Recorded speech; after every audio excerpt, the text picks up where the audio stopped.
এই অঙ্কটা বলেছে sine to the power 6 alpha plus cos to the power 6 alpha plus 3 sine square alpha cos square alpha তার মান কত। চারটা অপশন আছে।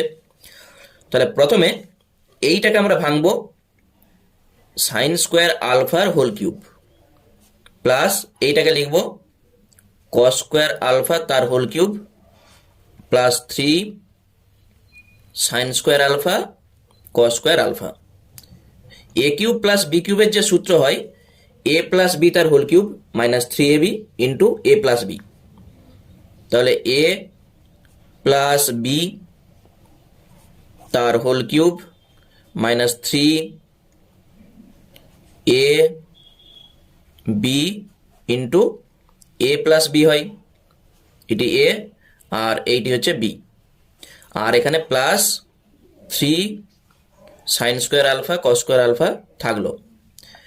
Sign square alpha plus cos square alpha তার মান এক হয়, তাহলে একের হোল কিউব একই হবে minus 3 sine square alpha cos square alpha into এইটার মানও এক হয়, তাহলে ইন্টু এক সেটা লিখতেও পারো আর না লিখতেও পারো, plus 3 sine square alpha cos square alpha. তাহলে মাইনাসের সঙ্গে প্লাস কেটে গেল, থাকছে কত এক, যেটা তোমাদের অপশন এতে আছে। তাহলে এইটি হয়ে যাবে অ্যান্সার।